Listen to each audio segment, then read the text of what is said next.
Right, BJ Balls Out Comedy Podcasts. We've got a special guest today. Very special guest. Very special guest, Mr Andrew Goodone. Thank you very much, gentlemen, for having me here today. I have been involved in a couple of podcasts over the years. I was involved in Australia's first comedy vodcast. So they used to make podcast. They used to make a differentiation. So one podcast where it was just audio, and vodcast, which was video. So. Well, we've got both going. I know. Well, they don't make that distinction anymore because a podcast is a podcast. I don't know if it's groundbreaking, but they used to. Yeah. So being involved in the first Australia's comedy vodcast was pretty amazing. Was all shot. I mean, sort of a similar setup to this, but the guy who produced it had a great big green screen across one wall. He bought a camera. He was amazing. Peter Jago, his name. He was a comic. Yeah. But he doesn't do that anymore. So. Okay. But that was pretty amazing. So we'd get there on a Saturday, sort of, about 11 o'clock. Yeah. Write, and then shoot it as we were writing it. So it was, you're sort of working hot. Yeah. And and often you just got to, in between sketches or the bits, you go, oh fuck, why don't we do this? Then you just do it. I mean, it was a really sort of edge of your pants sort of whatever you wanted to do, and everyone thought that's a great idea. You just did it, and often things would just happen. Yeah. So the magic. the magic would happen, yes. Well, that's when the best shit happens, when you don't actually Plan it. I mean... That's right. Well, especially when someone goes, hey, fuck, why don't we do this? And everyone goes, yeah, that's a great idea, let's do it. And then you just do it. I mean, there's no planning or anything like that. The only planning that really happened in those situations is where you go, okay, you say this and I'll say, and you sort of, it's semi-improvised. And you just do it, which was such a great attraction about it all. And the other one I was involved with was three of my old comedy mates from back in the day. Yeah. And it was called The Chat, and it was just us bullshitting, and then I had to edit it. And so, and take out all the slanderous stuff. So I'm sure you've been in that situation, Matt. Yeah. Yes. Yeah. So you've got to make your own judgment there. You bring all this prepared stuff, but then you just chuck it in along the way. But this is where I usually say to people, when they come on, this is why I always say why we called it Balls Out. You're letting yourself go. Yeah. I don't want people to be so... don't get me wrong, there are times where I have to edit it, and I have to sort of go, yeah, you're not going to... Especially, like, you find yourself gossiping a lot in these podcasts, and you sort of go, well, I heard, blah, blah, blah. And then when you... And it's very funny, but later on you go, I'm pretty sure we can be sued over that. Yeah, we may have come close. Your response is, what? We've got nothing. Yeah, pretty much. Yeah, what's happened? Well, I mean, look, the thing is, the four of us, we were, because we've been around for so long, and we've written for so many people, and we've been involved in so many projects. You fucking know where the bodies are buried. So, When did you start comedy? 1981. So next year is my 40th year. We will have to do something big for that. Well, well, apparently there is going to be a comedy festival next year. So, and that's sort of March 20. No. Yeah, April, March. April, March. But that's when I did my first paid gig. No shit. Yeah, so I date it from that. Yeah. Yeah. Yeah. did get $20. I know, stop it. Stop. Got my first car. Turn down the jealousy, both of you. I still haven't got paid for last night yet, so we'll see what happens. Now, I have to admit, you are quite a character in the best way possible, and I don't know where to begin with you. So we're kind of going to let you take the reins on this. I can't imagine what stories you've got and what you're going to throw at us. So you just tell us what you want to tell us. There was a venue in Collingwood. Yep. On the building's still there. It was on the corner of Gertrude Street and Smith Street. Yep. So it's on that Collingwood side of Smith Street, called The Last Laugh. And there were two venues. So there was the main showroom, and then upstairs there was a room called Le Joke. Le Joke.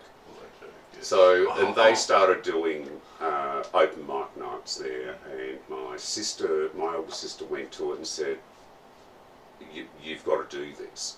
So of course, I'm down there. Yeah. So, and it all just sort of took off from there, but it was a very different scene to what it is today. So the crew that I started off with, we were all doing stand-up, and all the older performers, they weren't. They were more cabaret. There was a lot of songs. Okay. Yeah. There was a lot of sketches and stuff like that, and so stand-up was a bit of a, it was sort of like the odd thing out, sort of thing. So, and before that, a lot of stand-up was just, old blokes from the old country, who were done the working man's thing and the clubs, and they'd come out to Australia and they were just telling old jokes. Yeah. Like they had a million lines between them, but none of them, they hadn't written one word. Yeah. So, apart from Shane Bourne, who was, everyone wanted to be him, and he was just fucking amazing. And all original staff and doing stand-up. There was a grand piano just to one side of the stage, and of course he could play the piano, and he was just brilliant. Yeah. He's hilarious. Yeah, I mean, I just, and he was very encouraging to all of us young guys. But he would come up after a gig. Oh, that was so fantastic, and you just go, okay, this is good. I'm doing the right thing here. Yeah. I mean, I haven't met him, but I've only seen him on TV. But he seems like a nice. He's great. He's a great guy. He's a great guy. Is he still active? I don't. I mean, he's in his 70s, so I think he's largely. Doesn't look it. No, he doesn't. He's really real on TV. Like what, five, 6 Yeah, years he's ago? really fit. He's. I mean, every year Jack Levi, who's Elliot Goblet, has this comedian's lunch, and you can't rock up to it. You have to be invited. So anyway, there's other old mate of mine, Ross Daniels, mentioned it to me years ago, and I said, "What are you talking about? How come?" So I rang Jack. Yeah. I said, "Jack, how come I haven't been invited to this?" He goes, You know who I am. You're invited now." So there's just a lot of older guys there. So I mean, it's a little. I mean, it's always a fantastic day. So and everyone just gets fucking wrecked, But and Shane's usually there, and a couple of a lot older comedians, guys who were like headliners when I started, but they. Just men and women who weren't doing stand-up. Yeah. So, but still fucking hilarious comic actors, and like I say, a lot of music. Yeah. Why do you think it all died out? Like in the sense of the TV part of it, like all these people that, your full frontals, all that sort of stuff that just sort of died. Look. Do you know what it is? It's too much. It's too much. Like you have the comedy company and Full Frontal, and they're going at the same time, then there was the working dog people who are just a force onto themselves, which is brilliant. Working dogs like Russell Coit and stuff, isn't it? Yeah, that's Rob Sitch. Rob Sitch. Yeah. Jane Kennedy and Massive Santo. fan. Yeah, all those guys who were just brilliant. Yeah. But I think it's just overkill. You know, when you've got, especially with the comedy company and Full Frontal going at the same time, it just sucked everyone out of the live scene. Yeah. So, and you know, you're either on the show or you're writing for these shows, or Okay. so, and they were full-time jobs. Yeah. So, you know, that sort of killed the live scene a bit. It's like, I don't need to gig because I've got this going on, sort of thing. Well, yeah, that's right. Or they're just too busy Yeah. to do it. I mean, you know, there was this woman, Marianne Fay, who was married to the guy who started off the comedy company. She couldn't go outside her house. She couldn't go anywhere. Shit. I mean, it is a long time ago, before social media, before any of that. So it was just one of those things where you actually couldn't go anywhere because everyone just went, there's that woman. Yeah, she was Kylie Mole. She was Kylie Mole, yeah. Oh. So, but before all of that, we all used to work on the circuit together. Yeah. So, like a typical night of like a comedy show, she'd be on the lineup, Glenn would be on the lineup, Richard Stubbs would be on the lineup, Wendy Harmer would be on the lineup. It was just a normal lineup. And then Gilbo came along, Russell Gilbert came along, who was completely different to all of it, because we're all from pretty middle-class backgrounds. I love Russell Gilbert. And Gilbo was not. Yeah. He was, worked in a fucking, slaughterhouse, I met him once. We went to Channel 9 Studios, I think, for a school trip. And he just popped out of nowhere. Oh, he will do that. And he's just like, hey, kids, what's going on? What are you doing? And then, I was the only one who knew who he was. Because, I was brought up on, Hey, it's Saturday and Rove and all that sort of stuff, showing my age here. But, that's what I grew up watching. And, that's how I knew who Wayne House was before I fucking met him. Because I saw him on Rove. And I was like, I know that guy. What the fuck? And, Russell Gilbert comes out, and I was the only kid who knew who he was, because Mum had that on all the time. And I shook his hand, and I was like, that's Russell Gilbert. And everyone's like, who the fuck's that? I was like, that's Russell fucking Gilbert. It was awesome. But yeah, such a nice dude. Well, everyone knows, well, obviously not everyone, but wherever he goes, people are like, Gilbert. It's like, it's very bizarre. It is, that sort of, huge fame thing. Yeah, but he was a big part of the that era of. That's what when I was growing up, it was like, hey, watch Hey, go out Saturday night. Yeah. That was our routine, you know what I mean? So, and it was quite, when you see these people, you're just like, you're always in awe, sort of like, wow. Well, it's funny you should talk about Hey, because... that was an awesome show.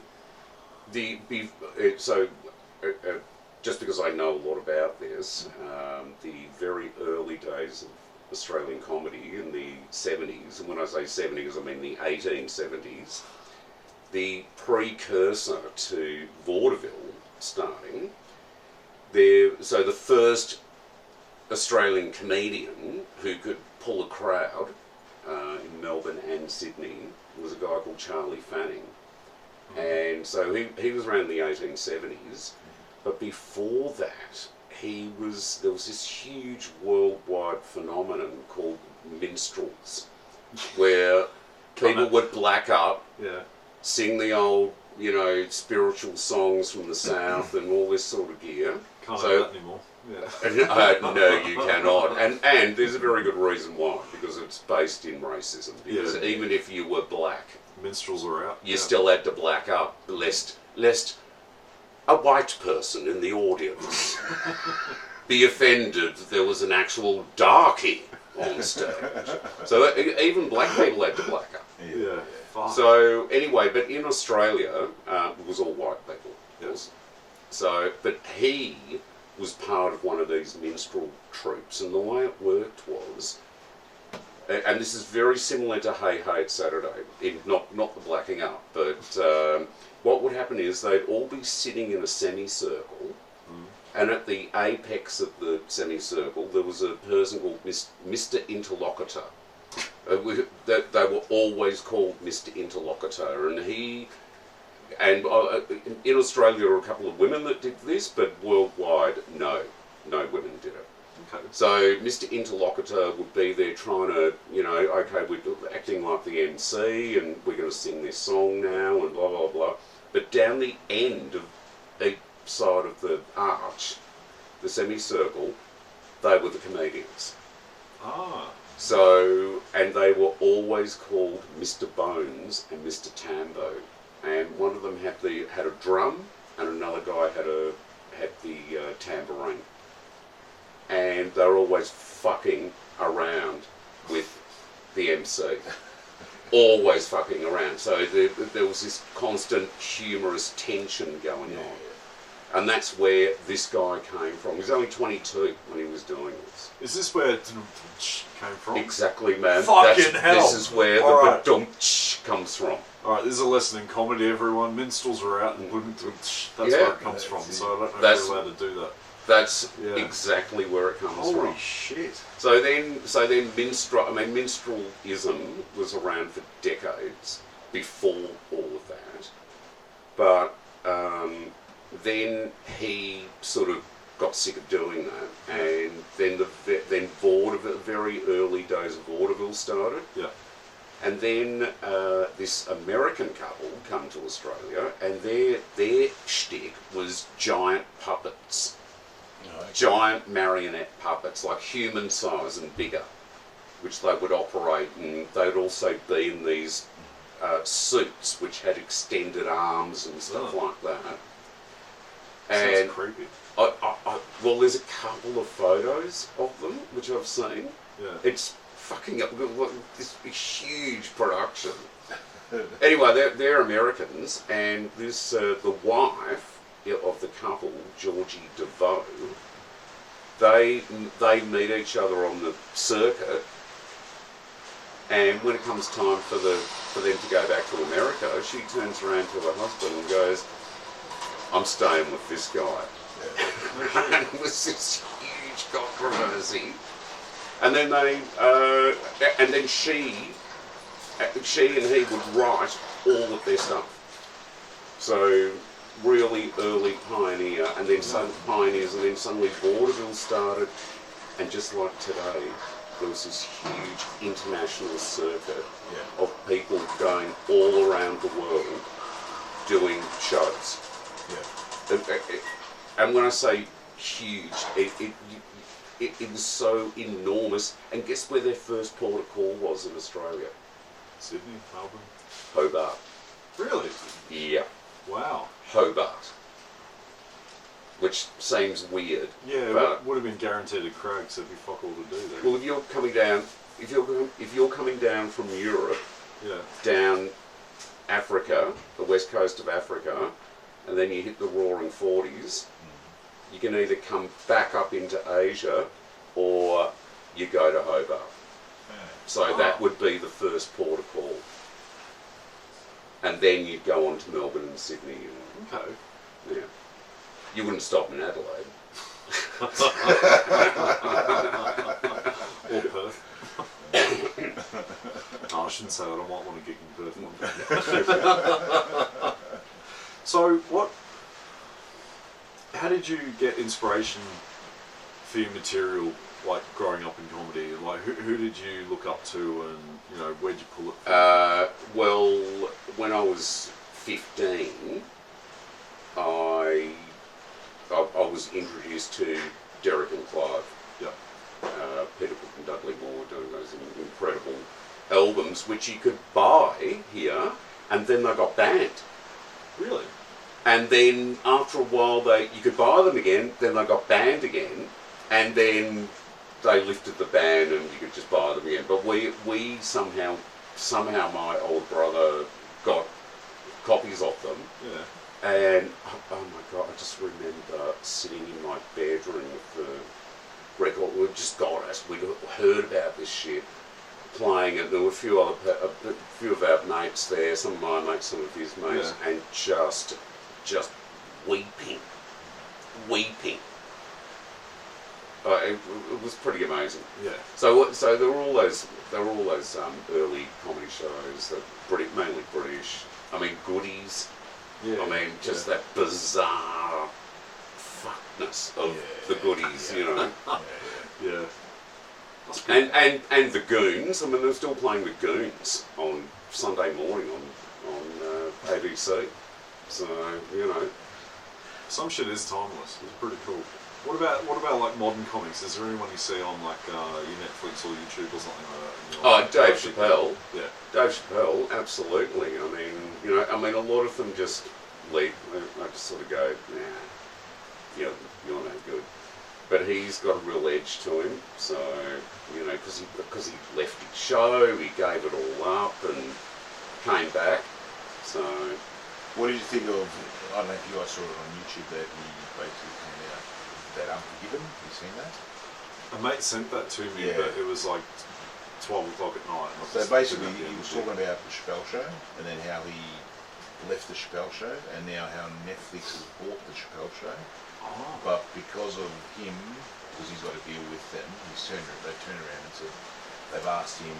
He actually asked them, said, guys, I don't want you to show the Chappelle Show because I get nothing from that. And they actually pulled the Chappelle Show off Netflix. And basically he came on and did a whole thing about like don't support the Chappelle Show because the contract they've taken is the contract, they own his likeness, they own his name. Wow.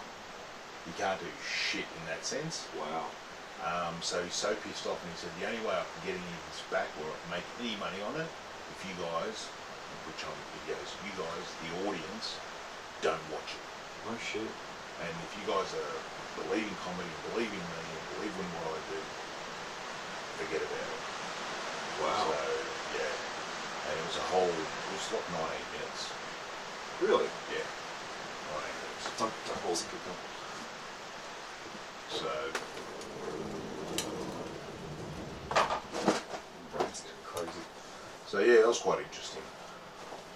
How did you actually learn to write a joke? I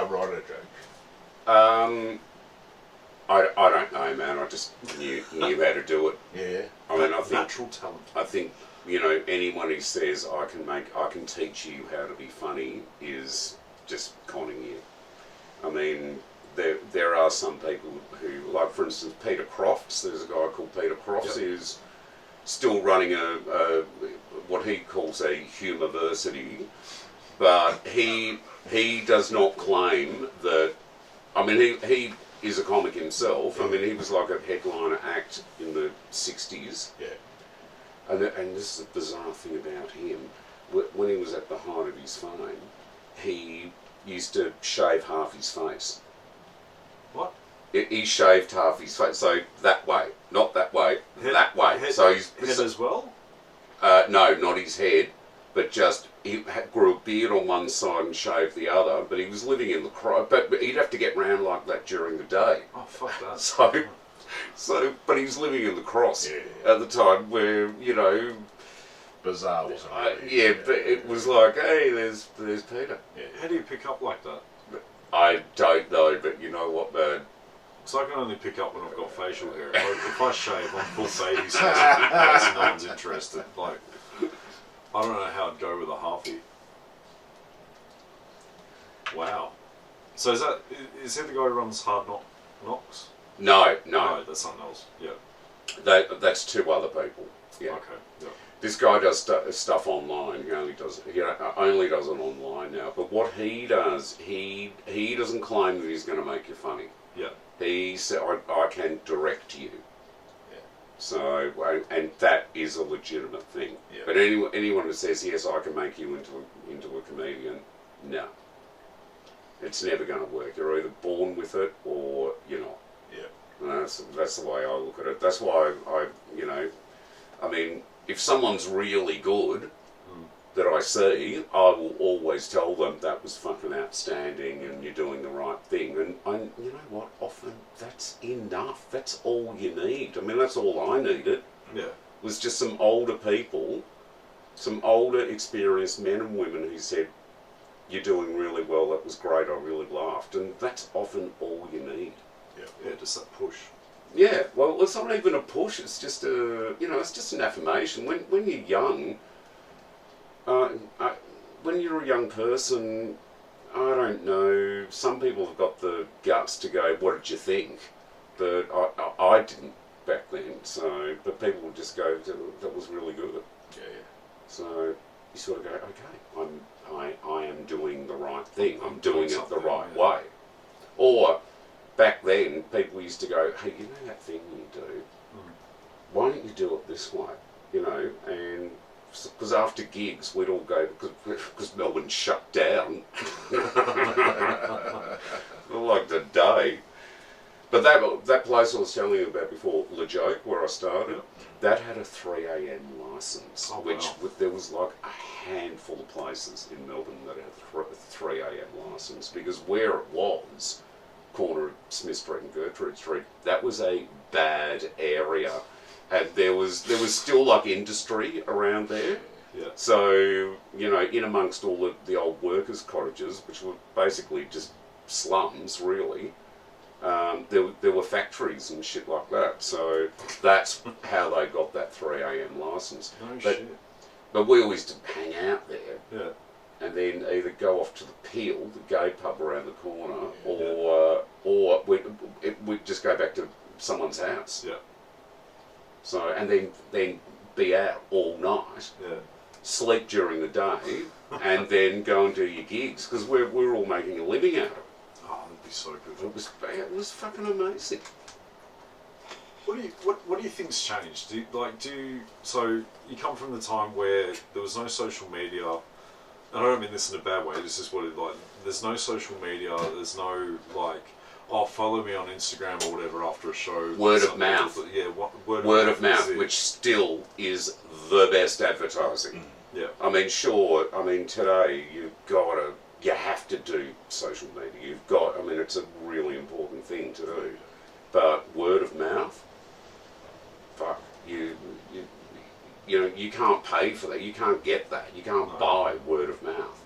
I mean, you can sort of go, I'll get an influencer to do it, but really, if you get someone, an influencer, to go, I love this movie and blah blah blah blah, you go and see that movie, and it's shit. Very quickly, the word will spread. Yeah, absolutely. Like in a matter of minutes, it will will not be a hit, despite the influencers' bullshit. Yeah. Do you think, like how? One thing I'm curious about is like crowds. Back then compared to now. Do you reckon there's a massive difference with the technology side of things? Like you don't have to leave the home to be entertained now. Yeah, that's true. I mean, look, the really big difference is Melbourne was a shit place back then. If you could find some incredible entertainment thing to do, people just flock to it. Yeah. So and people willing to pay to get in. Yeah. So I mean, when I just left school, that's when Melbourne started to open up, because pubs were allowed to stay open until 11 p.m. 11 p.m. Geordie. So way past my bedtime then. Yeah. So it was there was just really not a lot of choice. Yeah. Do you think there's too much choice now? Probably. Yeah. So, I mean, and also people just, I mean, I am too. I mean, I'm guilty of this too. There's so much free stuff. Yeah. And I think that's probably been the death of a lot of things. Yeah, music, arts. Yeah, too much free stuff.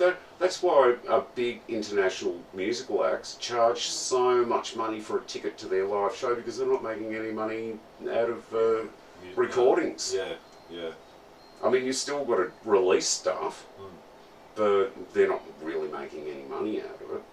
No, I can vouch for that. Yeah. There's no fucking money in music. No, so what do you do? So I don't know, but if you've got a really high profile, you can charge $300 a ticket. So, whereas in the past you would never even dream of doing that. Yeah. I remember my mum telling me she saw, like, one night, it was my mum and my dad, I can't remember, they saw Hunters and Collectors, Split Ends, and I think Australian Crawl all in one night for $5. Yeah. And that was it. Like, that was what you did I know, it's on insane. a Saturday night. That's fucking crazy. Yeah, but we could go to a pub and watch that. Yeah. And it was live music. I didn't pay a lot. Yeah. I drank, I enjoyed it, I was part of it. I was Yeah. part of this thing, you know what I mean, where, you know, you'd listen to their music, you'd go there, you'd see them, you know, and you'd be like fucking blown away by the performance and shit. And that's changed. I think that's killing it, because it's not, the mystique's gone. Well, I mean, I remember one night at Death or Glory, I was, because, you know, well, I walk around the audience, I don't use the microphone, and there was this group of like 4 young men there. They would have been 18 or 19 or something. I remember I got right in this fucking kid's face. Pre-COVID, he didn't break it. Yeah, it was all There were no rules pre-COVID. broken, yeah. But I got right in his fucking face, and the way he was looking at me, no one had ever done that to him before. Yeah. And he just could not believe it. He could not believe that I was walking around acting like a fucking arrogant fuckwit. But I think that's another thing about young people today, is that when they see me, because I am such an arrogant fuckwit, you're not allowed to act like that anymore. So, but at the same time, everyone realises that that's not me. It is an act. That it's an act. Yeah. So, you know, and that's why all those, you know, your 18, you know, your late teens, early 20s people just love what I do, which is bizarre. I can't work it out, but I think that might be why it is. I think it's because exactly. It's very engaging, but I think people younger than us, like I turned 31 this year. I think people like say 5 years younger than me and younger don't have the attention span to sit there and watch like an hour specials on Netflix or like a whole movie sort of thing. Everything's like 5-second videos and 5-minute videos sort of thing. So to have someone like in their face like that, it is something very different. Yeah, and a lot of big movies aren't. They're. I'm not saying they're better or worse than what I grew up on. Yeah. But they're very different. You know, there is a lot of superhero shit and too much superhero shit. Too much Star Wars. I don't get it. Yeah, I mean, I went and saw the first one when I was 15. Which I loved, absolutely loved it. It was fantastic. I loved the second one, and I went and saw the third one, and I went, "What the fuck is this? What the fuck is this?" And then during an interview, I heard George Lucas say, "Well, I'm not really a filmmaker anymore. I'm a toy maker." And then I thought, and then I saw the fourth one with Jar Jar Binks in it, and I went, "Yeah, and you're a pretty shit toy maker too." So I think that's been a shift as well. The other thing is that people used to heckle.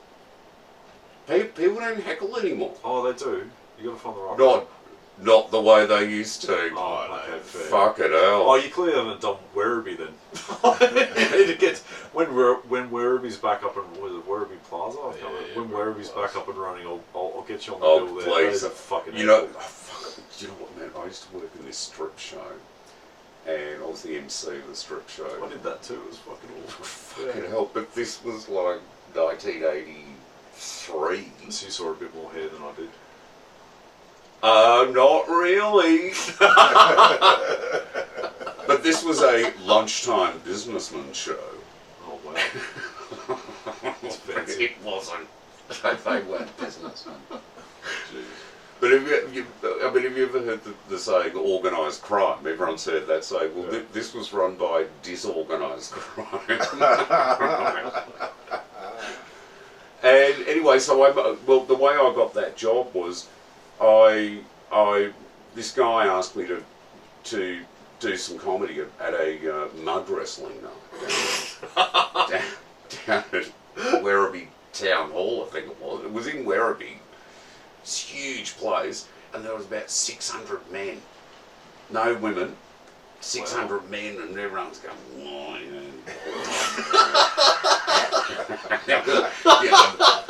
there's a few, a bit of, shit like that. But I didn't realise this, but then it was in the middle of the room, and I've done my bit, and I've killed, and I was just like, oh, fucking hell, this is amazing. Oh my God, I was absolutely shitting myself. Yeah. So anyway, and I killed, and I just thought, oh my fucking God, this is amazing. It was like the biggest crowd by far I'd ever worked in front of. And then, in the middle of the big, the big room at the town hall or whatever it was the, the mud, it was all filled with mud. And anyway, then the wrestling started, and it was fucking women wrestling. There was no bikinis or anything like that. And all these guys, like 600, I don't know how much they pay, but this guy was a con man. Yeah. And we had to fuck off. Were they fully clothed? Yeah, they had wow. leotards and stuff on. It wasn't like nude muscle. It was, yeah. Or it Wasn't wasn't. jelly wrestling in the Playboy Mansion. No. It was. They were clothed. There was no bikini, no swimsuits, nothing like that. Wow. And this guy had made a killing out of conning Geelong and the greater Geelong and Werribee. And so we had to get out, but then this guy who was there that night ran this strip show at the, so it was number 1 Sydney Road. And it was a, what was it called? It was called the Sahara Sands Hotel. Okay. Sarah Sands. Oh, okay, yeah. So, which eventually became a Bridie O'Reilly's pub or something like that. Oh, yeah, I know where we are. Yeah. Yeah. But it was completely just fucking corrupt, and the girls were a bit scared, and the guys running were dickheads, and Fuck that. and then one day I did that for about 18 months, but they were paying me like $50 a gig, which was fucking good. Yeah. That was good. That'd be rent back then, wouldn't it? Well, I was doing it twice a week, so I was earning $100 a week from doing that, and doing gigs at La Joke, and Yeah. you know what I mean.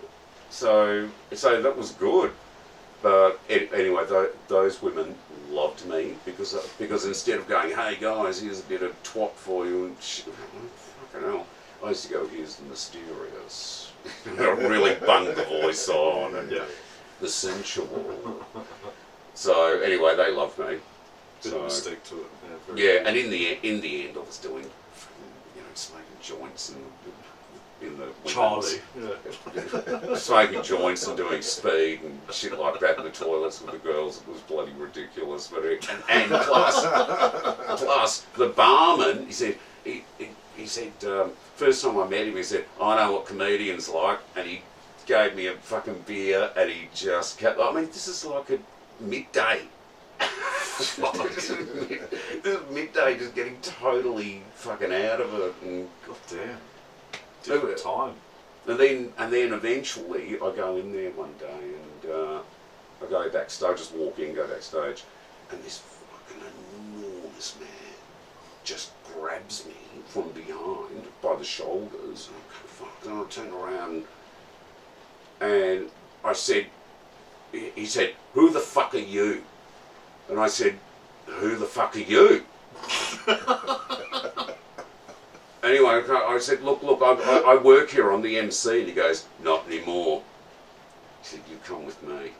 So, what's going on? So, anyway, I went out to the front bar, and the whole place there was no one there. Yeah. And then I meet this guy, who was the actual organised crime guy. Okay. Oh no. So, and he's got a couple of blokes there, and this other guy. Anyway, he goes, who the fuck are you? And I said, well, I'm Andrew Goodone. I MC the show here, and blah blah blah. And he goes, okay. And I won't say his name because he might still be alive. But anyway, he goes, and he was all good with me, but really fucking scary. Yeah. And he goes, listen, I am a cunt. But if you do okay by me, I'll do all right by you. And then he gave me his card. And you know, it was just so bizarre. It was black glossy. It was just black gloss. Mm-hmm. And you know how you see that reclining nude on mud flaps of trucks? Yeah. Right? Okay, it was that, but in gold. Yeah. And it was all glossy. It was a fucking amazing card. I've never seen anything like it before. And you know what the name of his company was? What? The Real Thing. Anyway, I walked out. He said, "Bring me." So I said, "I will." Never went back there. Yeah. Never had anything to do with them ever again. Not long after that, I moved up to Sydney to do the circuit up there, which was amazing. Yeah. Sounds like something out of Snatch or Lock, Stock and Two Smoking Barrels. Oh, oh my god! And of course, what had happened was the guys that were running the place had fucked off because the coppers wanted them to testify in some case, and so the cops were after them, and this guy and his mates were after them as well. So they just disappeared. Yeah, you probably did the right thing. Yeah, I think I did. Yes, I think I did. So what was Sydney like, and what year are we talking here? Like, so I moved there in '84, and I was there for 3 years, and it was just really. It was just incredible for me as, like, you're working nearly every night of the week. Oh wow! Yeah. So that was the scene, you know. It was, but of course it all came crashing down because there were just a lot of con men running it all. And a great example of that was there's this guy comedian Gary Hood, great comedian. He did a gig at a pub. He was getting paid $400, which was in '84 in '85. That was a shitload of money. But the publican walks up to him after the gig and goes, "Oh, listen, I didn't send the check off for you to your management, but I just thought, well, you're here, so I'll give it to you now." Gives him the check in an envelope. He gets into his car and opens up and has a look. It's for $800. So they've gone but they've done this deal with the pub. He's going to cost you $800, but they're only paying him $400. Yeah. And then after that, it all fucking just collapsed in on itself, and because it was, you know, these guys, these same guys, Anthony Aykroyd goes off to where did he go? Adelaide. They sent him off to Adelaide to do some gigs, right? And so his management drives him out to the airport, and they go, "Oh, Anthony, just when you get there, just give the guy this envelope." So anyway, he goes, "Oh, okay, you know, in the pocket." Anyway, they get there, and he goes to the venue. "Oh, how you going? Blah blah blah. Oh, listen, they told me to give you this," and he goes, "Oh, great." Opens it up, it's full of coke. So they've just used him as a drug mule. Oh, Jesus. Wow. Yeah. Nah, fuck that. And the same guys, there were two of these guys. One of them was living in a flat in North Sydney, and anyway, he was giving the flat up, and they said, "Oh, Anthony, you can take it over." So Anthony, "Oh, okay." So anyway, because he was looking for somewhere to live, it was a pretty nice place. Anyways, but he's living there for, I don't know, maybe a month, and one night the police they ram the door in, and they're looking for his manager. Jeez. Fuck that. Yeah, so it was Nah, it was that's very rock and roll, very different to anything that I'd experienced before. But fuck, it was fun though. It was really good fun. Is comedy missing that buzz now? I'm not saying everyone has to do drugs and get shit faced, but like, Or excitement con people into or con people. carrying, No, I don't condone that. you know, No. several grams of coke across state borders on an aircraft. Yeah, Was that pre-dogs at the airport? yeah, okay. He probably wasn't going to get caught, but Yeah. nevertheless, It's not the point, no. you know. I don't think I've ever been handed an envelope for anything. Like, I'd be opening that shit before I hit a plane. Yeah, and you know, and along the way, you know, it was such a great little scene up there. And of course, we all used to hang out at the Cross, and you know, a lot of bar staff in bars were our age, and they all knew us. Yeah. So you'd go to pay for a drink, nah.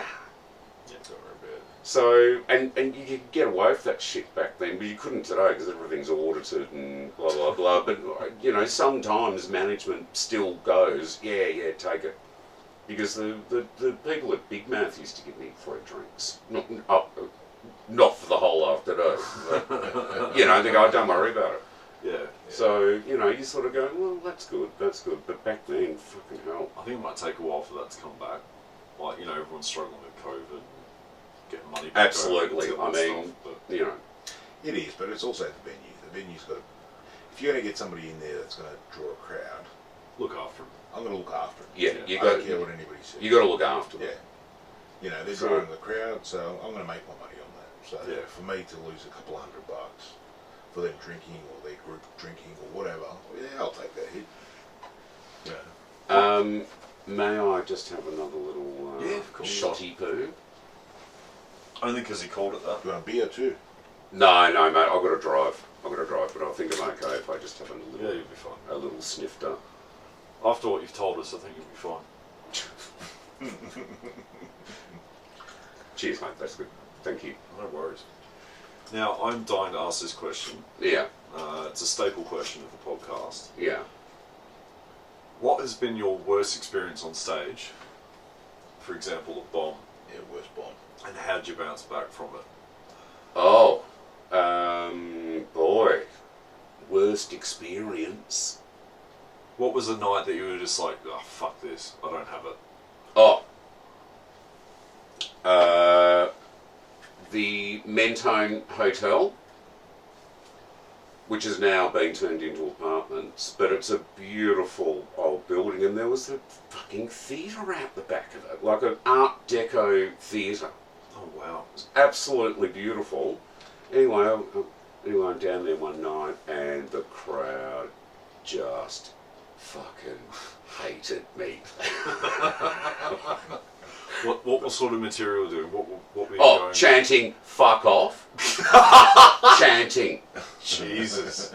Chanting, fuck off. And I just thought, nah, I'm not fucking off.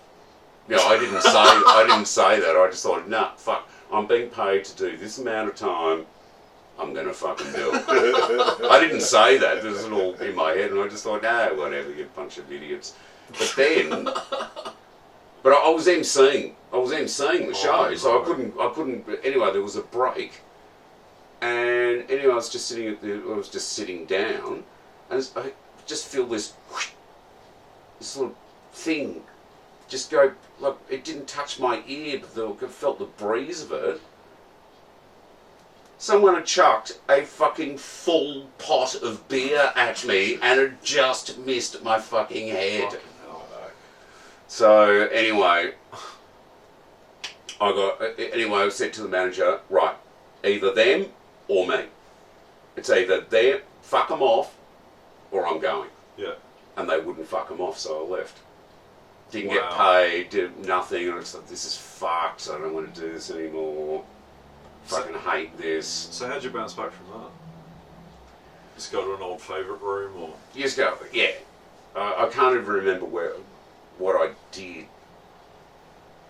But after about a week, I just thought, because I cancelled a couple of gigs and fucking, anyway. But of course, in the end, the hunger. You know, you're drawn to this shit. You know, it is a calling. You know, when I was growing up, I was a Catholic, and you know, you understood that these guys had this calling to be a priest, and you know, but whatever. I mean, you know, all judgments and jokes aside, you sort of understood that.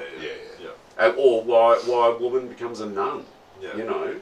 So you can understand that people are called to certain things, so, you know, that's the way I look at it. Yeah. Well, I mean, you can't help yourself. No. You know, you honestly can't help. No, You you just go, fuck, I've got to get back up there and do it.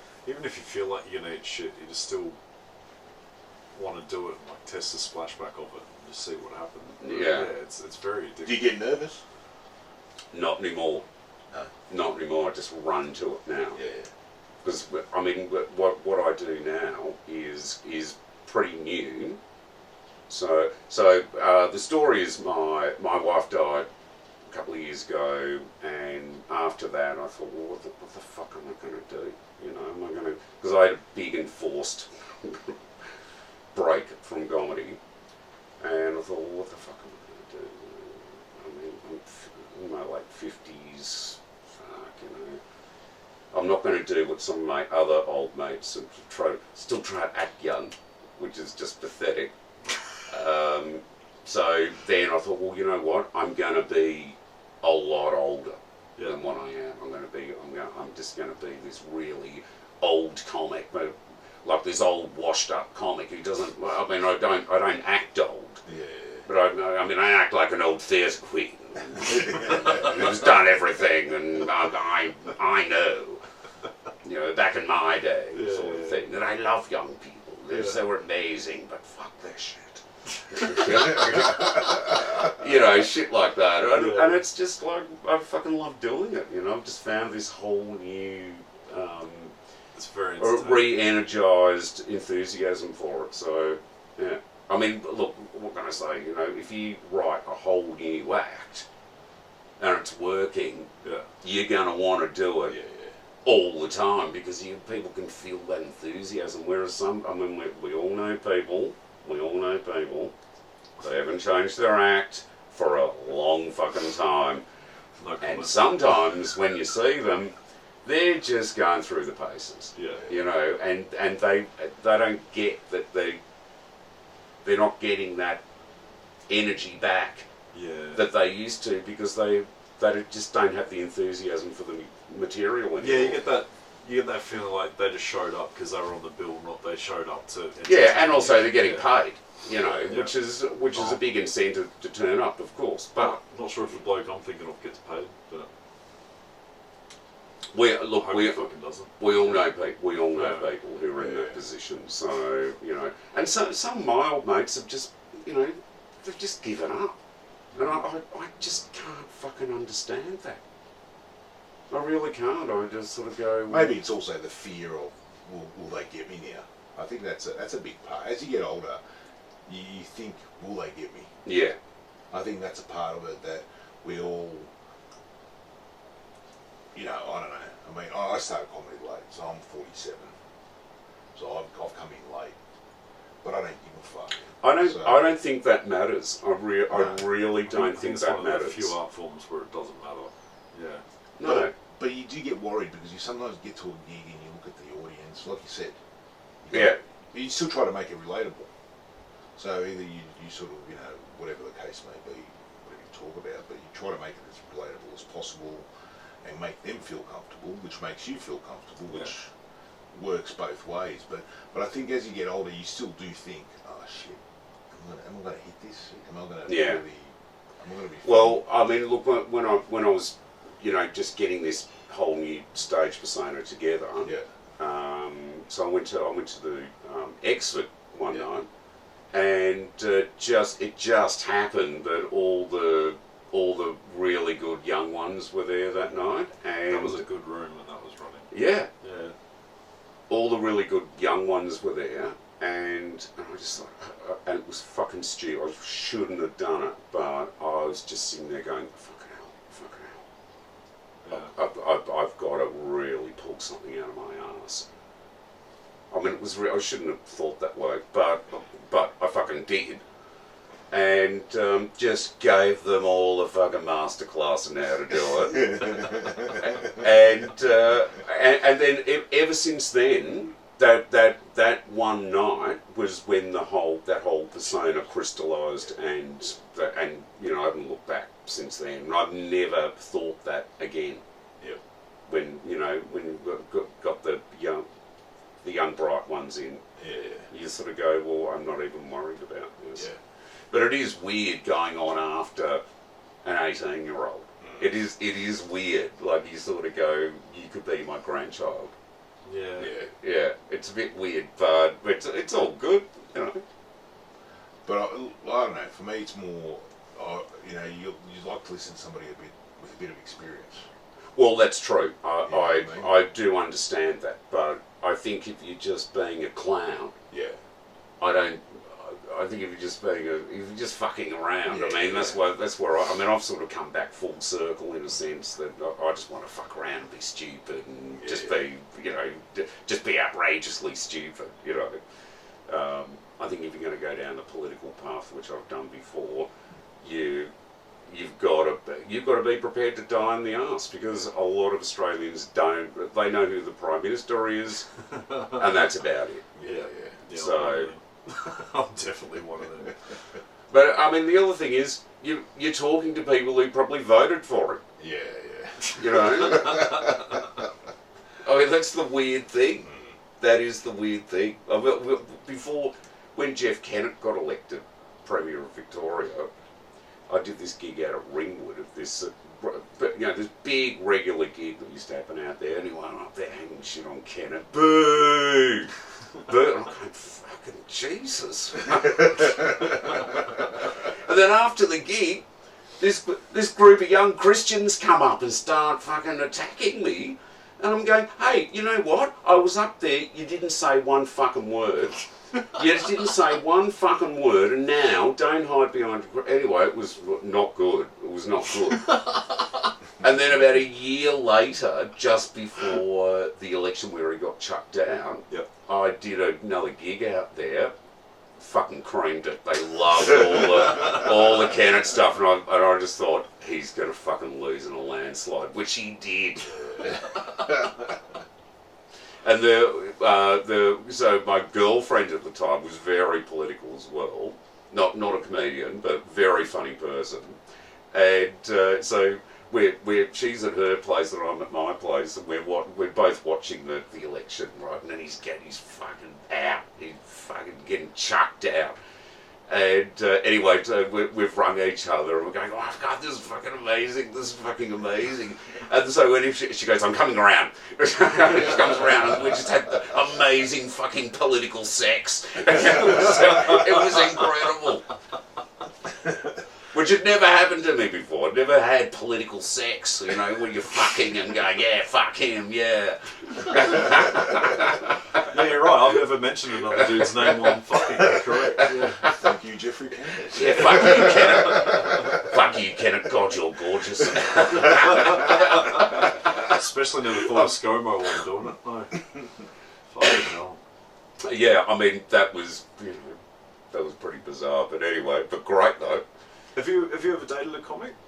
Yes, of course I've dated a comic.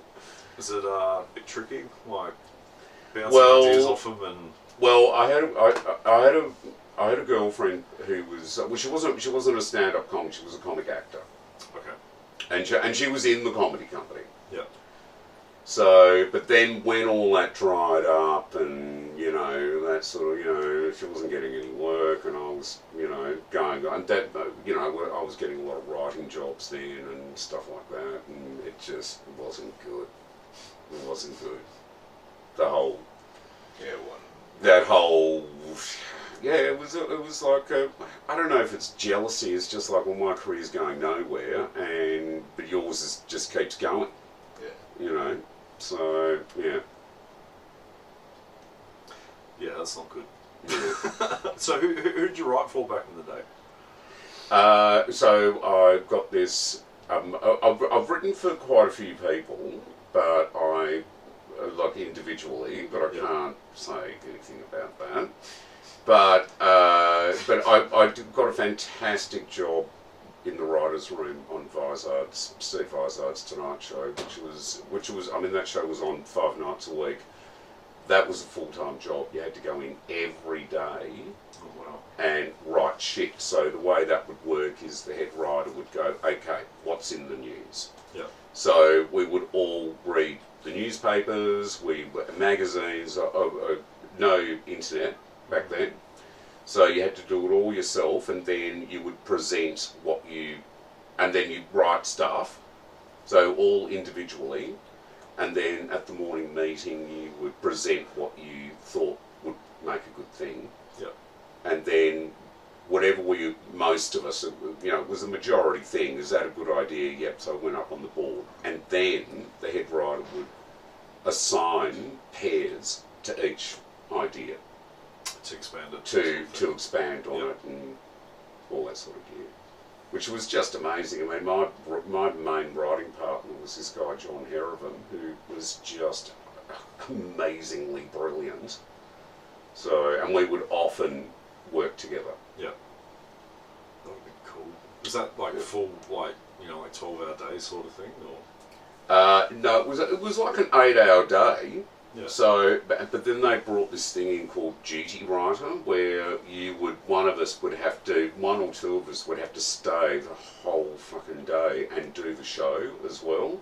Oh wow. In case something happened in between the end of the working day and the beginning of the taping. Right. So, yeah. So you would have to come up with something. Oh shit. It's like if something had to be scrapped last minute, like we can't say that. Or some big story would break, or some unusual thing would happen, or something like that. So something you get chucked off the back end, and this would become the new thing. Yeah. So great fun, incredible fun. Was it stressful or just enjoyable? Yeah, it was stressful. Yeah. Nearly got fired. You know. Dare I ask what you did? Yeah. Yeah. Because they got a new EP, right, and the guy fucking hated me. Is that executive producer? Yeah. And the guy fucking hated me. We had history, and he just wanted to get rid of me. Yeah. And the head writer just said, he said, if you get rid of this guy, I'm fucking leaving.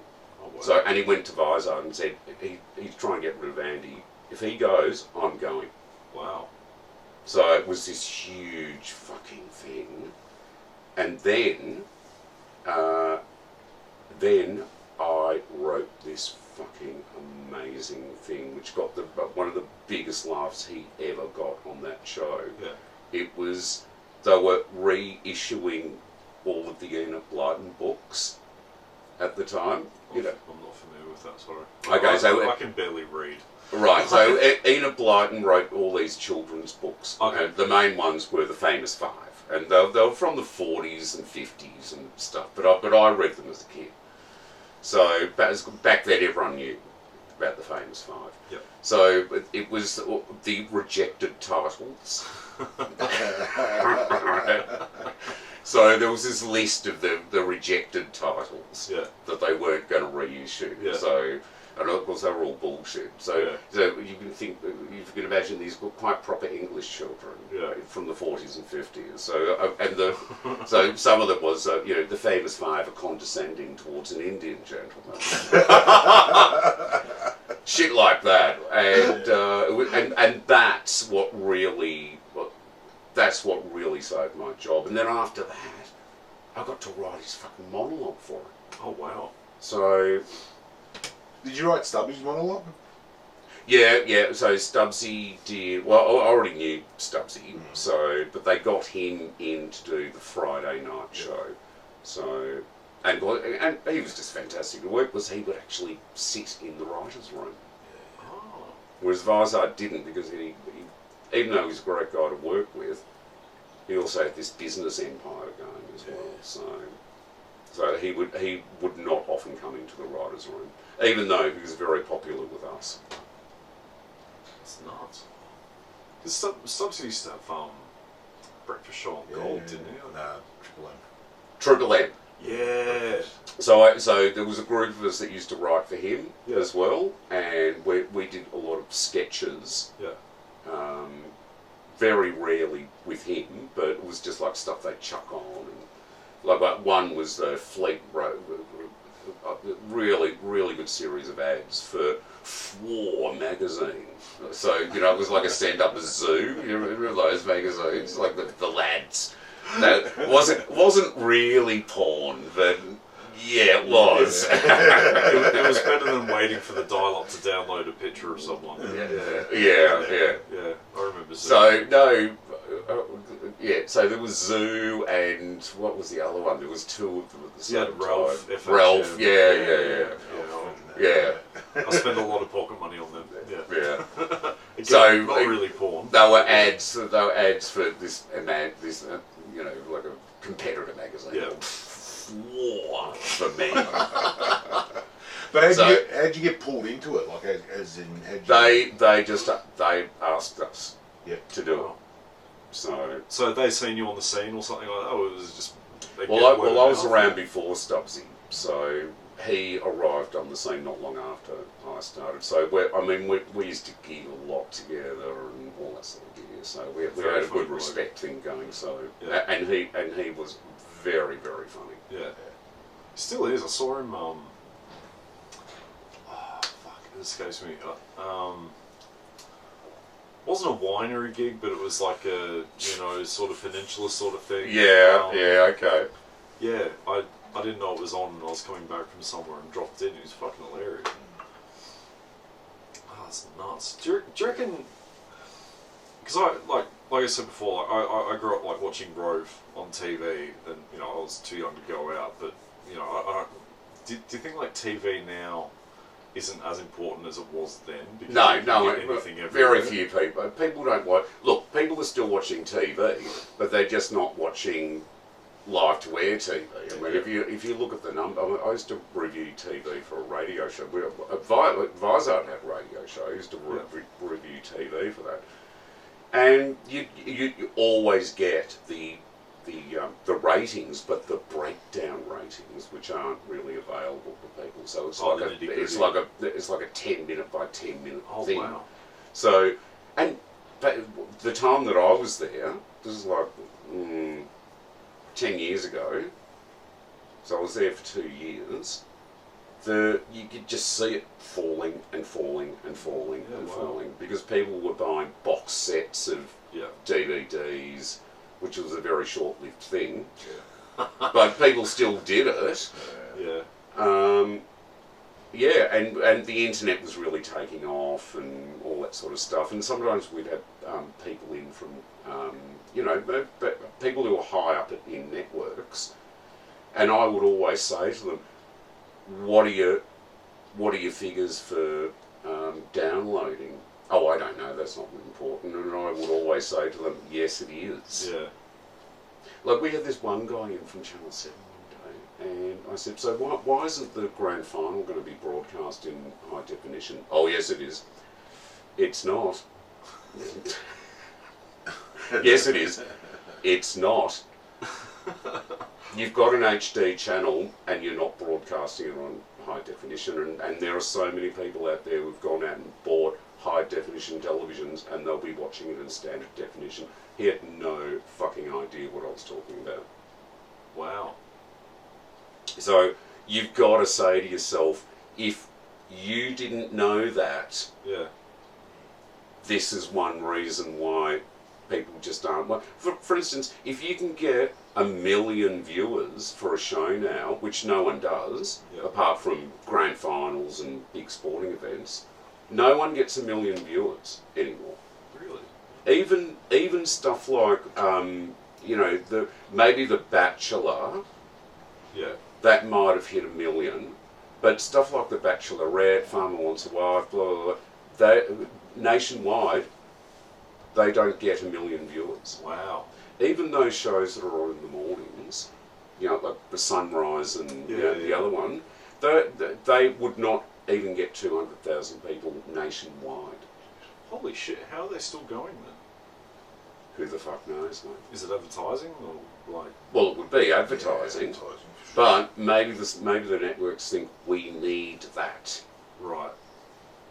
because it also draws people in, because they have a lot of ads for shows that are coming up on the networks. Yeah.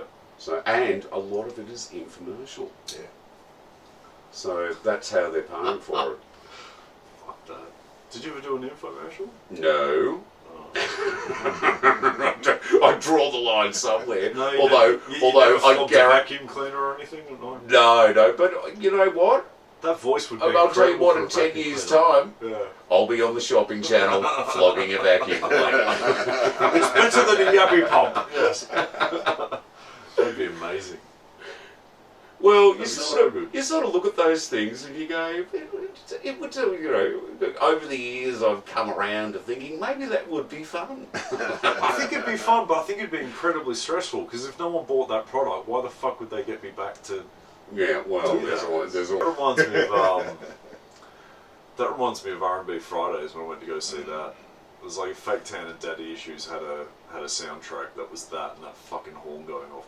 Where was that? That was at Etihad Stadium. And the Right, sound was so fucking bad. Like, right.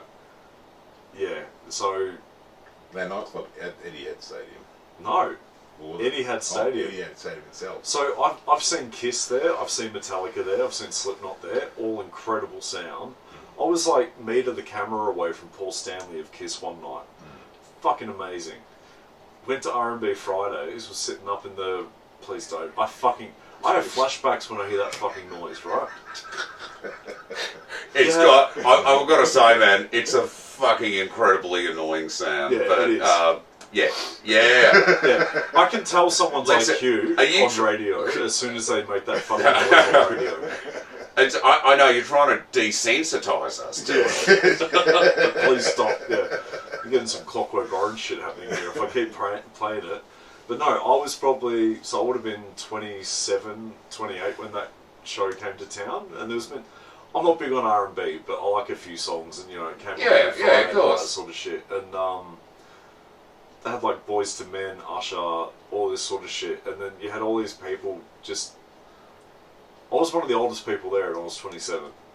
Right, so you had all these girls all frocked up and shit. No one knew who the fuck was on stage at any one point, and they did like 3 songs each, and they had some chick off the radio just talking shit, giving away t-shirts and stuff.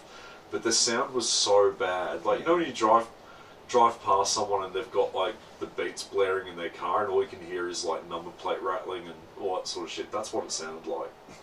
It was incredibly. It was like this. Oh, Jesus! Fucking noise. I gotta say, man, that was funny. That was funny. That's your last one. You're on warning. But please, Benny, stop it. Yeah. For the love of God, stop it. The talent requests that you don't play that anymore. It was like when you see like what's his name, Leo Sayer or fucking John Paul Young, whatever his name is, on like Sunrise or something, and he's still doing his old hits. Yeah.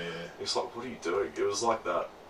Like, they're all washed up, they're all fat. None of them have the six-pack anymore when they used to gig with shirts off and all that sort of shit. And they're just forgetting words. It was just shit. It was the most... I tried to get my money back, as did another 50,000 people. There was nearly a fucking lawsuit trying to get the money back because the sound was so horrible. But, gone off track there. Geordie doesn't like going to R&B Fridays. I don't mind listening to it, but I would never go to one of But those certainly, places again. Certainly not at Etihad Stadium. I mean, No, but that's the thing. Etihad has good sound. I've seen many bands there. Yeah. I saw Garbage there, and they were fantastic. Fuck, that would have been incredible. Yeah. I love Garbage. God damn, when was that? That would have been like mid-90s. Just trying to remember when that was. 'Cause Yeah, they- it was in the 90s. Because Yeah. they hit their mark about 94, 95, I think. Yeah, it was like a Triple M gig, and I was doing occasional bits on Tim Smith's show in the mornings. Oh, nice. So they'd ring me up. This was a fucking sweet little gig. Didn't even have to go in. So and it was perfectly suited for the telephone. Yeah. So they'd ring me up at, fucking hell, 6:30 or something. And whatever had happened in the news, they'd pick some odd, it had to be some odd, not odd spot, although sometimes it was, but just some odd little thing. Yeah, like man sets house on fire. Man said, I'd be the neighbour. You know,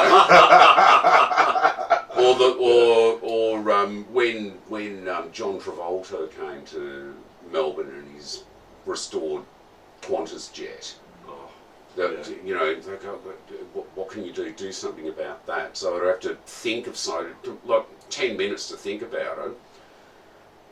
And that particular, I actually thought of this character that just, I regularly did this character. But I was, so I rang them back and I said, okay, this is what I'm going to be. I'm going to be the purser, the head steward on the plane. So I'm part of the fucking crew, and I'm going to be like, my name's Johnny Giuliani, and I'm going to be like, what are you going to do? This sort of guy, So, we got mafia connections, stuff like that. So they went, oh, that's fucking great. So then I had like maybe another half an hour to actually write it. And because I knew those guys so well, we've improvised together and shit like that. So it was sort of half scripted, half improvised. So I had some killer lines, and I sort of steered them towards them asking me the fucking question. Yeah. It was a really good arrangement. So anyway, they go, well, what's it like on the plane? What's the food like on the plane? And I said, well, we've got all the normal food. It's but you know what we call a quarter pounder.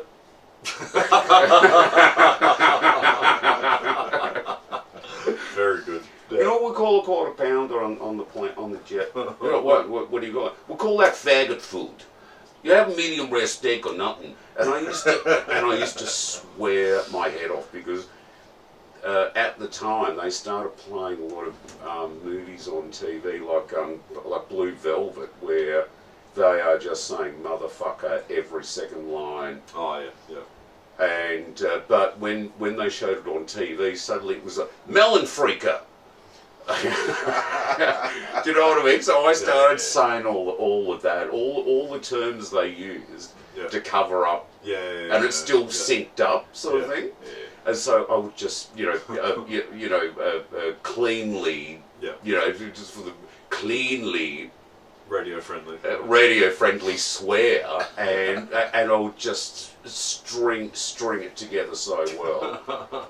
So and then I became Johnny Giuliani, the fix-it guy. Yeah. I'm the fix-it guy for the big stars. John Goodman's got stuck on the toilet again. I got to get out of here. So and whenever it was just fantastic. So I was always either that guy or someone had to clean up after something, or the guy that lived next door, or Russell Crowe turned up at a KFC the place. Oh no! This really happened. He turned up at a KFC at far north Queensland. It was the most northern KFC in Australia at the time. And no one knew where he was, or he sort of disappeared, and he turns up at his KFC. So I said, well, I'll be the guy. I'll be the guy that took the order. Of course, far north Queensland was dumb as dog shit. And honestly, I could just hear Tim just pissing himself laughing. Fucking hell. Yeah, it was a really good gig. That'd be amazing. Really good gig. And once again, just total flying by the seat of your pants sort of thing, you know. And it's all half scripted, half improvised, but working with people who you've done all that before with, you know. Yeah. Jeez. Actually, one of those guys is Matt Parkinson, who is now Goliath on The Chaser, Yeah. that game show, The Chaser. No shit. Yeah. Yeah, he was. Holy fuck. Yeah. Oh, okay. And he also did the Chat podcast. Oh, I'm not familiar with that, sorry. Well, we knocked off Hamish and Andy off Oh, really? the number one Fuck spot yeah. on iTunes. So What do you make of them? they're fucking hilarious, man. I interviewed them about their origin story, and they were so fucking funny. It was hilarious origin story. I'm amazed, like not in a like how do they do that, but like how do they do that? Like they had their own show. How do they? Because a lot of double acts break up, of course, because of like, jealousy. But I think those guys have. I think they keep their distance. Are they mates? They are mates. They are mates. So They are mates. mates. They are definitely. They're definitely friends. There's no. You look. Put it this way. Look. You can't work together with someone that you're not. No. In fact, there's got to be some chemistry there, but I think they keep their distance. Yeah. And then when they get together, it's all fresh. The And switch is on. Yeah. When you're working live all the time, so many double acts are broken up. I mean, Leno and Woodley didn't work together for 12 Just years. about to mention them because I grew up watching them. They're fucking awesome. Yeah. Actually, speaking of, if anyone's listening to this and you know where to find the original Leno and Woodley show on DVD or some form of streaming, can someone please fucking message? I would love to watch that again. Like, I grew up on that. Like, my dad had the VHS of it. He goes, "Oh, see what you make of this." And I was like 12 or something. And we drove around Richmond one day trying to work out where their apartment was. I know it wasn't their apartment, it's all showbiz and shit, but we couldn't work out where the fuck it was. Well, I've been so Colin's in my poker school, so I've been playing poker. What the fuck? Well, that's what you call it's one term for a group of people who get together and play poker on a regular basis. So you call it. How do we get on that? Anyway, you call it a poker school. They'll just take my money. I can't play cards. So we've been doing this like over 25 years. So you know, there's a group of us, and sometimes sometimes other people come in, but there's a core group of us who've been doing it. And anyway, he's in that, and basically, I mean, we are playing for money, but it's really about who can hang the most shit. Yeah, that is amazing. So it's all comics and writers and actors. Yeah. You know, Yeah. it's truly an amazing thing. So, you know. What do they like to hang out with? Like, what's Colin like to hang out with? Hilarious. Yeah. Hilarious. I mean, you know, his that's shit-hanging skills are fantastic. I can imagine. So, you know. Fuck, I'm dying to watch this shit. You can only find like Well, like 1 or 2 I'll ask him. clips. I'll because I'm sure he's got a few DVDs. I will pay good money for that. Like, I would love to see that. God damn, that's crazy. That was such a good fucking show. Yeah, it was a great show. No disrespect, but I can't remember the name of the show. It wasn't Fly, but like you know. The Island? Was it the one where they had the big swinging rig? I vaguely remember Woodley doing some sort of magic trick that failed. Right. I can't. This is when I was like 18 or something. Anyway. Oh, right. Okay.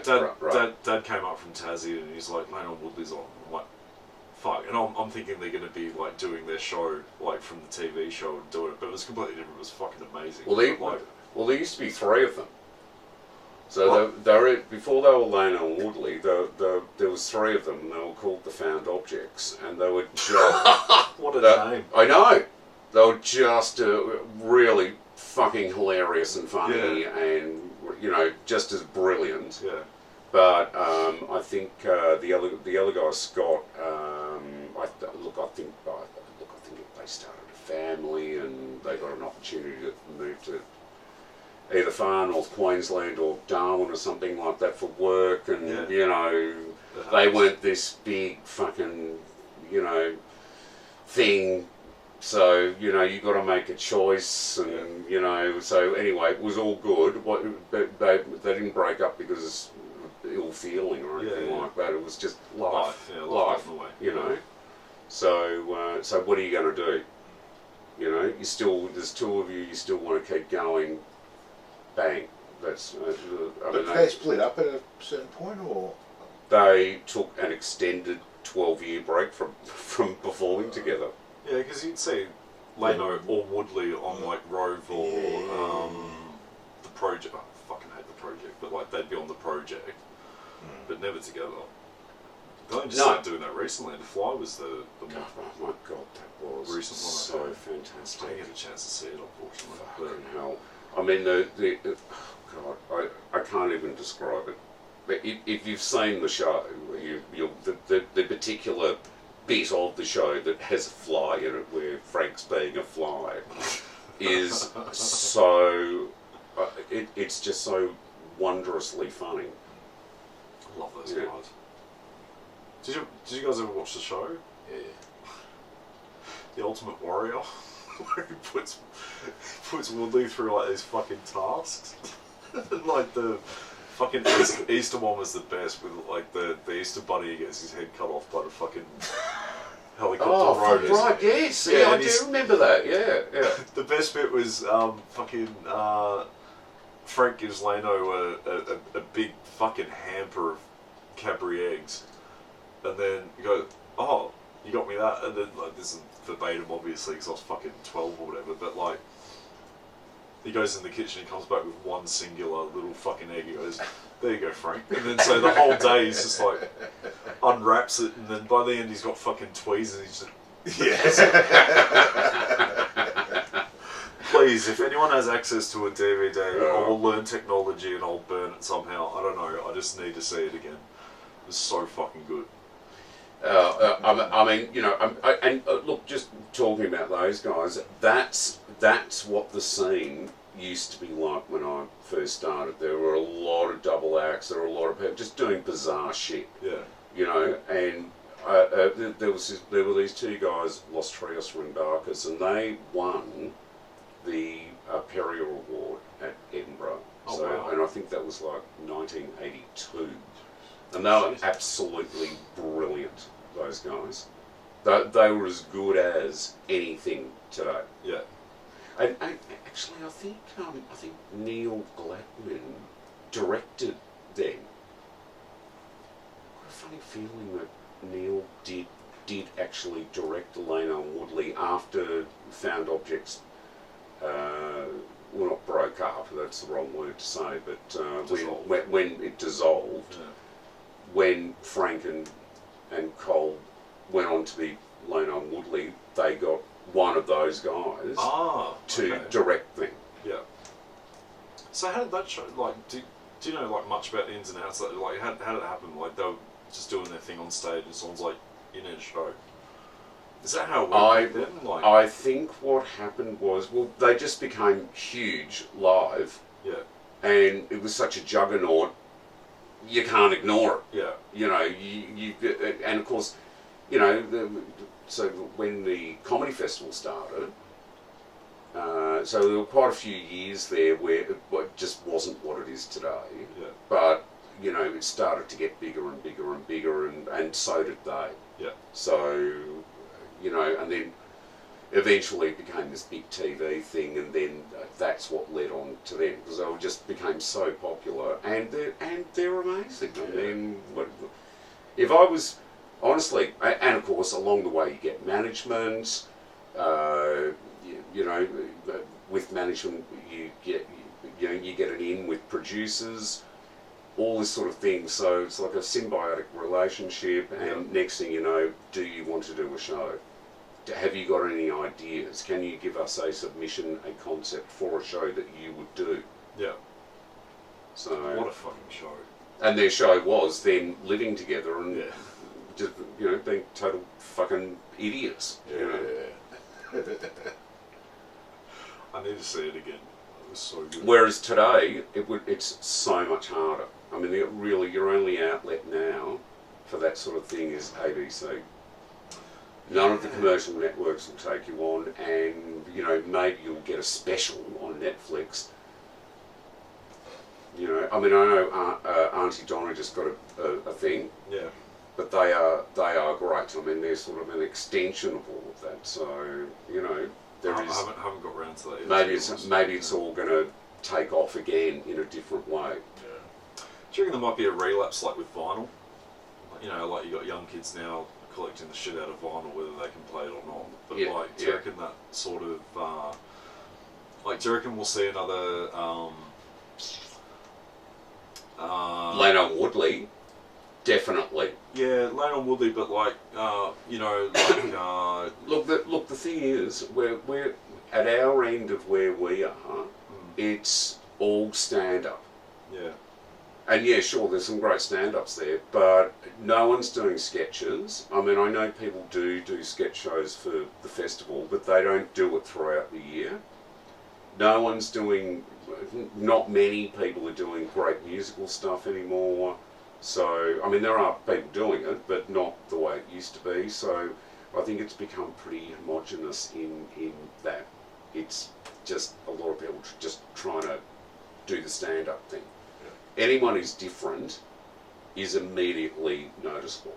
Yeah. So this is sort of where I'm coming from. I don't want to be just another stand-up. I want to be someone who's is not like anyone else. And so last comedy festival, the last year's one, that's when. So I did. So I didn't do a show. I did 20 gigs during the festival. Yeah. And that's just doing that character. Yeah. And that's when I just thought, fucking hell, I am back. You're onto something. Yeah. And that was less than a year after my wife died. So I just thought, fucking hell, that is a huge achievement. Just in terms of, you're just for your own soul and your art and all the creativity and all that sort of shit. So it was great. But at the Exford, I did a lot of those after parties at the Exford, and people were apparently, I don't know, no one, I never heard it, but the management was saying, is that guy doesn't use the microphone on. So Good. Word of mouth. yeah, That's all. there you go, word of mouth. Word of mouth. There you go, ladies and gentlemen. Word of mouth. Do you reckon there'll ever be like a need or a gap in the market for something like your Bros or your Hey Hey Saturdays, where like someone like your Chris Wainhouses and all that sort of shit could get up and I think do something on TV? What you've got to do is, first of all, you've got to find someone in a position of power who's going to take the risk. Yeah. Right. Or do it at 2:00 in the morning, and get your own you get your own people to pay for the ads. Yeah. That if you did something at 2:00 in the morning, And it does well. and it does well, Yeah. and it becomes a cult thing, because they are so hungry for ratings. If you just had some bizarre fucking thing at 2:00 in the morning, I don't know. Look, the other thing is you've got to, it's all very well to say let's do this thing, but then you've got to keep it going. Yeah. So although you could maybe approach one of the networks and go, we want to do this fucking weird shit at 2:00 in the morning. But then you've got to get the studio, the lights have got to be on, there's costs involved in all of that. But if everyone did it for free, Just for a bit. maybe once a month, it might actually turn into something. But then everyone becomes a fucking shareholder in it, and you've got to get camera operators, sound, all of that sort of shit. So, or unless you made it yourself. and sold it to them to put on at 2 o'clock in the Yeah. morning. Yeah. Do you reckon anything like Champagne Comedy would come back? Because I remember watching that like bumfuck in the morning. What was it, Yeah, like 10, maybe, but they never got paid for that. didn't they? Where was that shot? Was that? That was just he and a couple of mates of his just went round to a couple of venues, and that's where most of it was done, like at the SB Yeah. and at what's that other place? Oh god, I don't know, place in South Yarra. No, not South Yarra.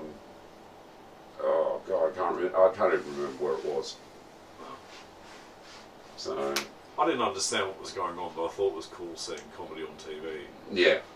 Like just straight comedy. It was Oh just, right, no, that was no. Sorry, I'm thinking of something else. That was done at one of the Channel 31 studios. Ah, okay, right, that makes sense. Yeah, and of course, no one's getting paid. Yeah. It's all volunteer shit. So you've got to find people who are going to be totally committed. It's a bit like podcasts. You know, if you guys weren't totally committed, it wouldn't happen. Yeah. So somehow you've got to monetize it, or just try and just make that total commitment. Yeah. Yeah. It reminds me we've got to start selling merch. We need money.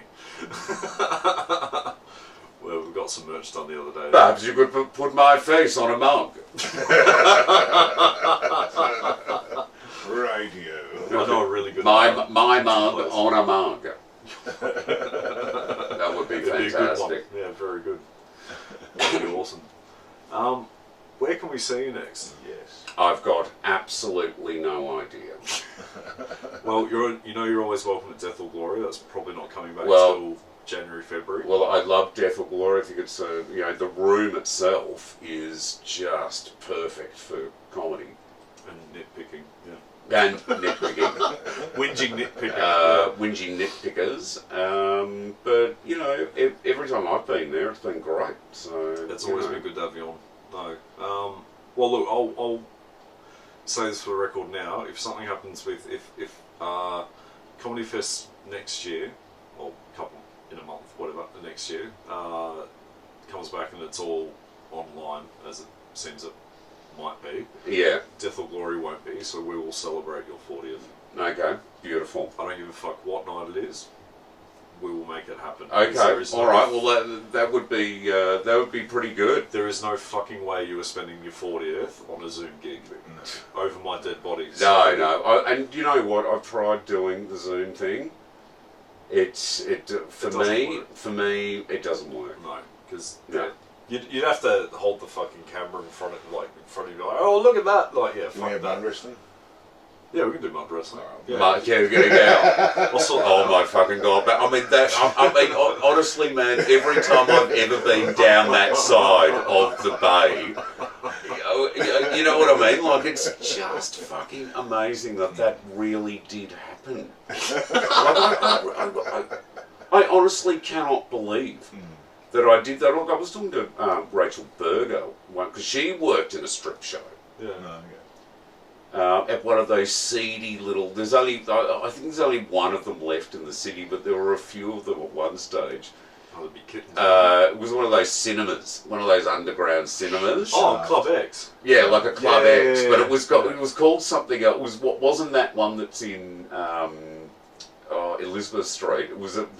That's the dodgiest looking fucking place. Oh, Crazy fuck, Horse. that's crazy. Oh yeah, I can't remember. But there used to be a few of them in the city, Yeah. and she'd come out in between the girls and tell I jokes. told you that was a good Yeah, idea. you had a good idea. Yeah, tell us your idea, Benny. Yeah, I said during lockdown, how they wanted everybody to lock down, and Yeah.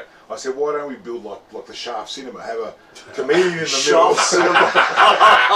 You pay your money, the little screen goes, and it's a comedian. Yeah. You pull a little slidey hole, you pay $2 and you see one or two jokes. Well, and we were talking about those days, about working in strip shows, and what a badge of honour it was. And, of course, it seems like a badge of honour years and years later. But who else? Someone, there was another guy. There's another. Oh God, who was it? He worked in strip shows too, but he's young. He's only just recently stopped doing it in the last couple of years. Okay. Oh fuck, who was it? But he was working with like Goldfingers or one of those No, places. the guy with the curly hair. What's his name? The long hair. The long curly hair. Lebanese. The He's got an Indian heritage. That's it. Oh, fuck, I can't believe I the can't fuck's remember. The tracksuit. He always has a fucking bum bag on him. Oh my god. Anyway, look, I'm sorry. I thought I was the only comic who worked at Goldfingers as an MC. Remember, bloody, he had long hair. I can't remember his And name. he did it for a while too. I mean, Yeah. he just didn't do it, a few times. Alessio's mate. Oh, Oh, that one. I didn't know he worked there. Yeah, he worked. He was an Fuck, how did MC. he get that? I don't think it was Goldfinger, but it was one of those places in Spencer Street. Oh, it's probably Opium Land or Or something. King Street, sorry, Yeah, King Street. Street. Probably Opium Land or something like that. Yeah. Huh. Anyway, yeah, so, it is a badge of honour because it was just so bizarre, actually doing it. It's pretty crazy being an MC. Like, you walk around, you really only work for 10 minutes every hour. Yeah. And the rest of it is just, do you want to get your mate up on stage? Getting fucking humiliated. Cost you $50. And then, you just announce that. I remember one night, so I was a busboy at Goldfingers for about a year and a half. Just, Yeah. stocking shelves, cleaning stages, all that sort of shit. And wiping up various stands. Yeah, pretty much. And I was a lot fitter back then because I was about 20. But I was on stage cleaning up after the main show, and there was a hens party, Yeah. and one of the girls was like, "Oh my god, take it off!" And I, just as a joke, because I had a button-up shirt and a tie and all that sort of shit, I've just undone one button, and a crisp 50 just floats through the air at me. And Right. the general manager's behind the bar collecting the till, and it's like 3 in the morning, and he's collecting the till, and he hears this, and he looks at me, and I look at him, and I look at the 50, and I was like, he goes, Yeah, right. Goes, and I saw him off, I was like, is this for me? He goes, they tipped you. I was like, alright, fair enough. And then a couple months later, I had like music experience and shit. Like I was in a band at the time, and I got the Sunday shift, and AC/DC was playing down at Etihad. And you were lucky if you got 5 customers on a Sunday. It was the fucking sad ass diehards, and there was only like 3 girls on, and 1 manager, 1 bar person, 1 bussy, and you just basically cleaned up after the night before. And we had no idea AC/DC was in town. Anyway, 11 o'clock kicks in, and we closed at 3, 2 or 1 or something, and 200 odd people just rock up. Yeah. Just right. out of nowhere. The managers run around shouting, "Oh my god, we need more staff, we need more girls, blah, blah, blah." And I was helping running the shows. Like, I'd set up the stage and clean down and all that sort of shit. And like, "Oh my god, I need an MC, I need an MC." No one picked up. The 3 MCs we had, no one picked up. And one of the girls, he's like, "Oh, who's going to run the show? Who's going to run the show?" And one of the girls had been to one of my gigs. And she goes, "Jordy's a musician, he could do that." So I grabbed the mic, and I remembered one of the MCs saying, I was like, "How do you do that? Like, how do you just talk through a mic without music, and how do you introduce people?" He goes, "You know what? You pretend you're doing the announcements for Sale of the Century. Yeah, That's right. all you do." Yeah. I was like, "Oh." So I had that running through my mind. Apparently I nailed it. And 3 of the girls recommended me to be the actual MC. Fuck, man. Because Well, I didn't try to fuck them after they came off. But I mean, this is, in a wider sense, this is how showbiz works. You get a chance, Right, you yeah, do it, right. and Yeah, exactly. I had to work out. The hardest bit was trying to work out how to use a DJ desk. So I'm an actual musician, and all those motherfuckers do is press play. So I just Yeah. wound up the music and all that sort of shit. It was fucking great. So I had the best job for about 2 years. Like, just walking around in a suit, just talking to dickheads, being like, "Yeah, get your mate up there." Ladies and gentlemen, here's Sapphire. Pretty much, yeah. Please welcome Candy. Like, yeah, it was great. It was so much fun. Best job I ever had. Great. Now, I need to go to the toilet. Alright. That's all right. We can wrap up. We'll wrap up. if you want. Yeah, we'll wrap Yeah, I'll okay. go to the bathroom, All right. have a smoke. So I'm good. I'm all good. good. Keep looking on the socials. As soon as Thumbs Death or up, Glories, give us a like, subscription. Thank you very much for coming on today. Hey, It was a pleasure. it was really good fun. It was really good fun. I mean, I've never been on someone else's podcast before. Yeah. So I've always done my own. But yeah, I mean, it's great. It's a really good thing. I mean, you just rock up. You don't have to worry about post-producing. You don't have to worry about cutting out all the slanderous stuff. Not that we've really gone to town on anyone You today. can say But whatever you want to do. No. It's a safe space. yeah, Until it goes there, yeah. yeah. I mean, good, but more power to you guys. I mean, it's a great thing. And also, look at the fucking studio. But it works. Just like my Mind you, if you pointed the camera the other way. Yeah, it's a bit of a head fuck, isn't it? Yeah. Although, I mean, just looking at the monitor, the backdrop looks fantastic. So It does. Benny's done a great job. yeah, you really have, man. But absolute pleasure having you on, mate. Absolutely. We wanted to have this chat, way before COVID, but Yeah. better late than never. But thank you very much. Well, for I taking remember, the time. I was booked in to do it and blah blah blah blah, and then suddenly literally the next day. lockdown. Yeah. Like within a matter of like 2 or 3 Actually, days. no. The day you were meant to come in was the day that it got shut down. Fuck yeah, that's right. So yeah, we should have had this yeah. chat fucking ages ago. But Yeah. absolute pleasure having you on. And All good, and you can look up Charlie Fanning, and yeah, please do. Yeah. This has been a fucking good educational Absolutely. podcast. If you're real about comedy, make sure you look Yeah. up some of these Do names. you have any social media? I've just got my Facebook page, and I'm on Instagram, but basically, Word I of don't. mouth, yeah. It's just word of mouth. I mean, it's not that I can't be bothered. It's just, look, like I said, I'm just at the part of my career where it's like I'm not a professional comic anymore. I don't make my living out of it, but I still make my living out of the arts. So, You are a legend. if you got it. Keep an eye out. Keep an eye out. You got to be in it. You got to be in it. If you really want to be an artist, there are other things that you can do. So I was just worked on a couple of shoots. Yeah. I edit video and all that sort of gear. So you still got to be involved in it. Yeah. But learning all of that, how to do it all. I've put a lot of time and money into learning how to do all that shit. So.